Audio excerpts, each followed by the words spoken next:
অপূর্ব আর মেহজাবিনের তো আমরা বড় ছেলে নাটকটা শুরু করেছি, আর এটা হচ্ছে 4 নম্বর ক্লিপ। আজকে রিয়্যাক্ট করতে বসেছি। আর আগের ক্লিপে আমরা দেখেছি যে অনেক প্রবলেম ফেস করছে, কিন্তু তারপরেও কিন্তু নিজে সবকিছু সামলানোর চেষ্টা করছে, ফ্যামিলি সামলানোর আশা ছিল, সেটাও হলো না। সেটাই দেখেছিলাম লাস্ট ক্লিপে, যেটা হচ্ছে বাবার হচ্ছে স্টুডেন্টের দ্বারা হওয়ার কথা ছিল, বাট হয়নি, আর সেটা চেষ্টাও করেনি। হ্যাঁ, দেখতে পেলাম আমরা। তো যাই হোক, একটা ইমোশনাল নাটক, আর নাটকের মধ্যে সত্যি রিয়েলিস্টিক, পুরোটা রিয়েলিস্টিক, রিয়েল লাইফের সাথে পুরো রিলেট করা যাচ্ছে বিষয়টা। তো আশা করি তোমাদের ভালো লাগছে আমাদের রিয়াকশন। তো ভালো লাগছে নাটকটা, এমনিও আমাদের খুবই ভালো লাগছে। তো ভালো লাগছে রিয়াক্ট করতেও নাটকটা। তো এটা 4 নম্বর ক্লিপ, মানে 4 নম্বর ক্লিপ রিয়াক্ট করতে বসে পড়েছি। তো চলো বেশি দেরি না করে আগে দেখে নিই।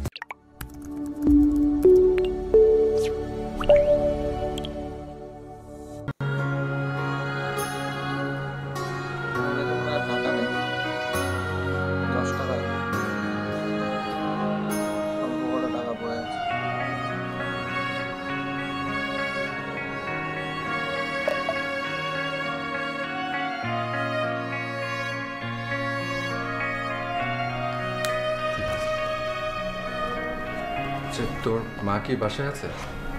জি আছে। একটু গিয়ে বলবে যে স্যার একটু কথা বলতে চাই।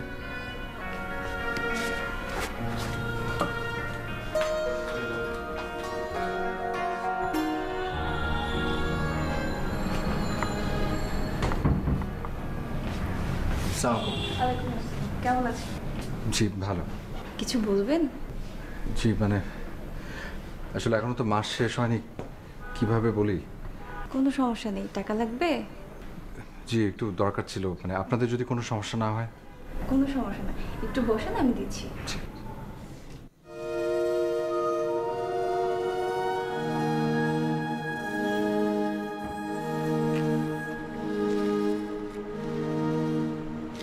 কিরে এখানে ডাকলি যে? বাসে চল। না বাপি ভাই, আজ আর উপরে না যাই, আরেকদিন। বাসা তো এখান থেকে 2 মাইল দূরে না, উপরে চল। না না, আরেকদিন উপরে যাব, একটু ইম্পর্টেন্ট কথা ছিল। কি ইম্পর্টেন্ট কথা বল। আপনি অনেকদিন আগে একটা কোচিং সেন্টারে পড়াতে বলেছিলেন না, আমি ওটা এখন করতে চাই। কিন্তু টিউশনির ফাঁকে পারবি? একটু কষ্ট হয়ে যাবে, কিন্তু করতে হবে। আসলে টিউশনির টাকায় শুধু চলছে না। ঠিক আছে, আমি তাহলে কোচিংয়ের মালিককে বলে দিচ্ছি, তুই তাহলে আগের মাস থেকে শুরু করে দে। আচ্ছা। উপরে বাসায় যেতে বললাম, গেলি না।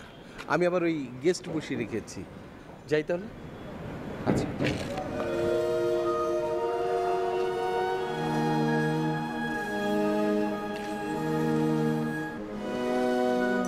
টিউশনের টাকা হবে না, কোচিং সেন্টার খুঁজছে। কিছুটা একটা করতে হবে। এই ছেলের কি প্রবলেম তোকে বলতেই হবে।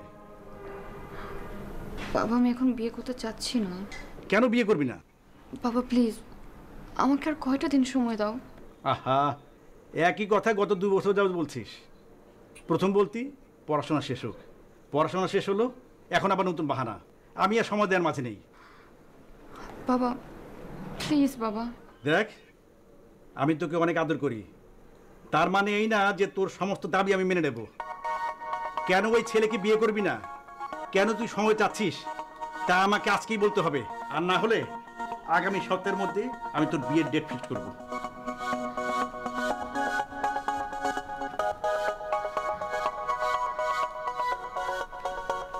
ভালো প্রেসারে পড়ে গেছে।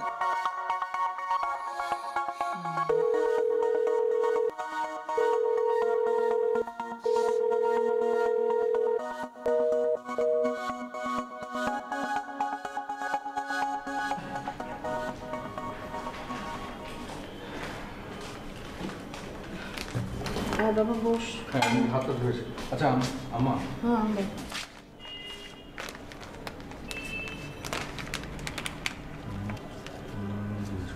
আচ্ছা, এখানে 2000 টাকা আছে, আব্বাকে দিয়ে দিও বাজার করতে। আচ্ছা। জেসি কই? জেসি কি ঘুমিয়ে পড়েছে?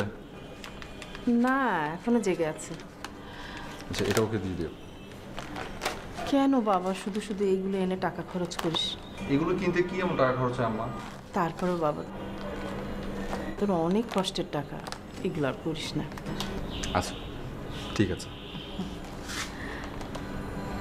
আচ্ছা আমার শোনো ওই আচ্ছা এই টাকাটা তুমি রনিকে দিবে, বলবে যে আব্বা দিয়েছে। ওই যে পিকনিক না কি আছে, ঠিক আছে?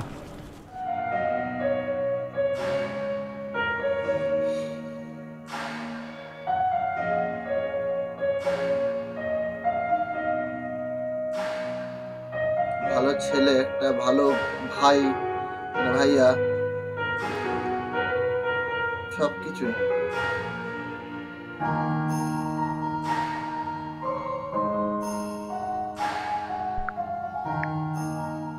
ভালো লাগছে নাটকটা সত্যি।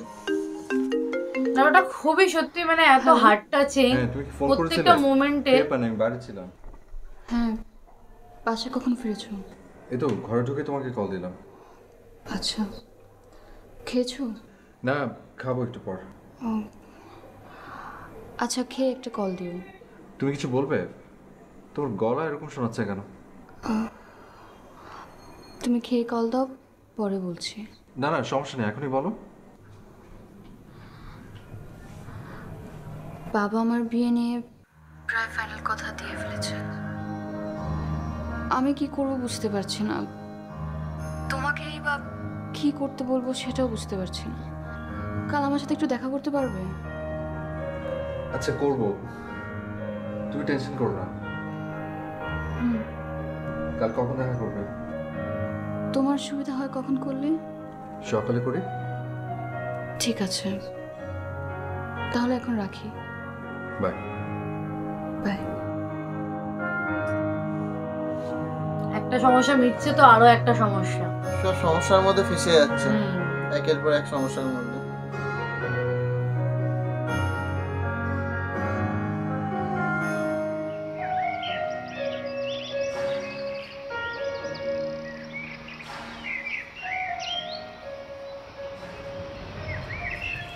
কখন এসেছো?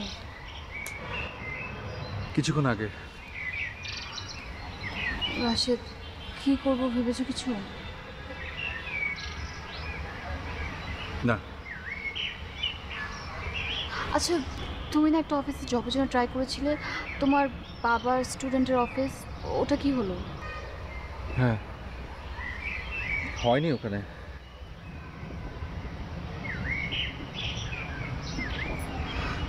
আমি জানি তুমি খুব প্রেশারের মধ্যে আছো, কিন্তু রাশেদ আমি কি করব বলো তো? বাবাকে কি করে থামাবো, কি করে বুঝাবো যে আমি তোমাকে ছাড়া থাকতে পারবো না? টেনশন করো না, ভালো কোনো সমাধান বের করতে হবে, যেটা আমাদের দুজনের জন্য ভালো হয়। কি সমাধান? আমি আচ্ছা, আমরা দুজন যদি পালিয়ে যাই তাহলে? ভেবে দেখি। ঠিক আছে, চলো এখন যাই। রাশেদ, আমার খুব ভয় লাগছে, বারবার মনে হচ্ছে আমি তোমাকে হারিয়ে ফেলবো।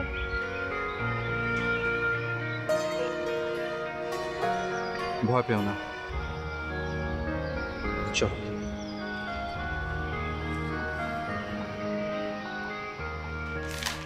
তুমি ডায়াগ্রামটা এটা এটা কাঁথে তোলো।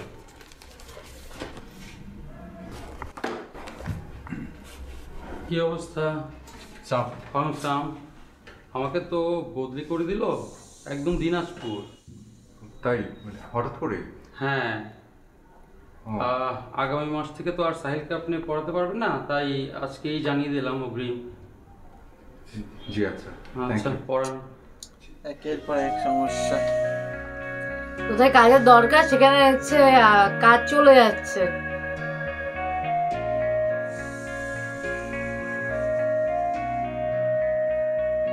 ওর উপর দিয়ে এখন কি যাচ্ছে ওই বুঝছে শুধু।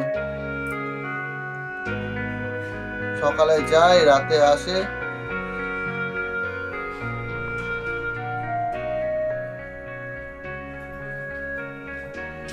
কেমন? আজ বাসায় ফিরতে রাত করলি যে বাবা? ও কিছু কাজ ছিল আম্মা, সেরে আসলাম। জ্যোৎস্না জেসি ওরা ঘুমিয়ে পড়েছে? হ্যাঁ, ঘুমিয়ে পড়েছে ওরা। তো তুমি জেগে আছো কেন? তুমি ঘুমোনি কেন? আমার কাছে তো চাবি ছিলই। না, ওই যে বাড়িওয়ালা এসেছিলেন ভাড়ার জন্য। আচ্ছা, কবে দিবে বলছো? কিছু বলি নাই, বলেছি কাল জানাবো।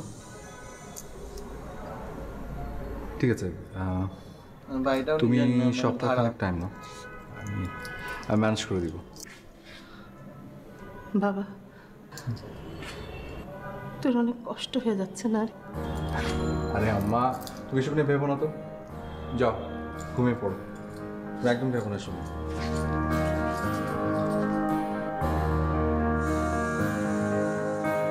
মা বুঝছে একমাত্র।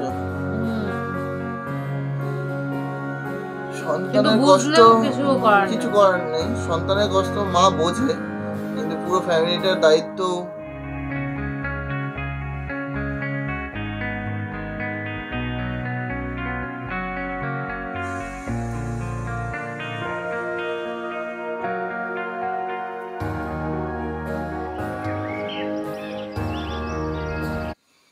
আর বেশি নেই।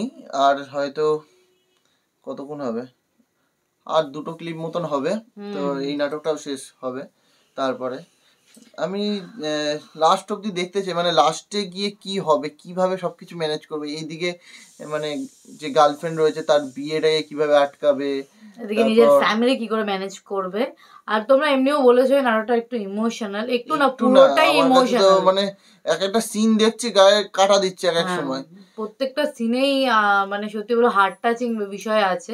মানে পরপর সমস্যা জীবনে মনে হচ্ছে ভগবান মানে ওকেই দিয়েছে সব সমস্যা, মানে সমস্যা কোথায় মিটানোর জন্য এই কোচিং সেন্টার এই ওই খুঁজে বেড়াচ্ছে, যাতে আর কয়েকটা পয়সা আসে, তাতে সংসারটা হয়তো ভালো মতন চলে, কিন্তু আরো সমস্যা বেড়ে যাচ্ছে, এই টিউশনে চলে যাচ্ছে। এই নাটকটাকে মানে অন্য নাটকে কিন্তু এই কি বলে অপূর্বর এত সুন্দর অ্যাক্টিং, তুমি অপূর্ব অ্যাক্টিংটা দুর্দান্ত লাগছে। অপূর্বর আগেও আমরা একটা নাটক দেখেছিলাম একটুখানি, তারপরে দেখতে পাইনি, অবশ্য ব্লগ চলে এসেছিল নাটকটা, যেই নাটকটার জন্য তোমরা এখন রিসেন্ট পথে হলো দেরি, এই নাটকটা ওই নাটকটার জন্য এখন তোমরা অনেকেই দেখলাম রিকোয়েস্ট করেছো, চেষ্টা করবো বলতে পারবো না, কারণ ওই নাটকটা আমাদের অর্ধেকের বেশি রিঅ্যাক্ট করা হয়ে গেছিল, আর প্রত্যেকটা ক্লিপে পরপর ব্লগ চলে এসেছিল, তো তারপরের ক্লিপ আর আমরা আনতে পারি। তো চেষ্টা করবো, এবার দেখবো একবার চেষ্টা করে, তোমরা বলছো এত করে রিকোয়েস্ট করছো, দেখবো একবার চেষ্টা করে। ওই নাটকটা খুব সুন্দর, কারণ ওই নাটকটা তারপরে আমরাও আর দেখিনি না। আর সত্যি মানে অপূর্বর অ্যাক্টিং দুর্দান্ত, মানে এই কিছু কিছু অ্যাক্টর আছে মানে এদের অ্যাক্টিং এর কথা যত বলবো তত মানে আর শেষ হয় না। অপূর্ব মেহজাবিনেরও অ্যাক্টিং এত সুন্দর, পুরো ন্যাচারাল, সত্যি ন্যাচারাল মনে হয় না যে একটা নাটক দেখছি। যখন মার সঙ্গে কথা বলছে বুকে এত কষ্ট বুঝা যাচ্ছে, কিন্তু মানে তাও একটা হাসি মুখে, না নরমালি যেটা হয় আর কি, মানে পুরো মানে মনে হবে যে আমি হয়তো ওই মানুষটা, মানে আমি হয়তো তার জায়গাটা, হয়তো সে আমার জায়গায় হয়তো মানে সেই জায়গাটা ইয়ে করছে, অ্যাক্টিং করছে, এরকম ফিল করতে পারছে, ফিল করা যায় আসলে এই জিনিসটা। তো ভালো নাটক, একটা খুবই সুন্দর নাটক। তো তোমরা মানে যদি নাটকটা ভালো লাগে লাইক শেয়ার করো, আর চ্যানেলটা অনেক করে সাজেস্ট করেছিলে এই নাটকটার জন্য, তো প্লিজ লাইক শেয়ার অবশ্যই বেশি বেশি করে করো, আর কমেন্ট করে জানিও কেমন লাগছে আমাদের রিঅ্যাকশন ভিডিও দেখতে। আর যারা নতুন প্লিজ সাবস্ক্রাইব করো। দেখা হচ্ছে নেক্সট ভিডিওতে, ততক্ষণের জন্য টাটা।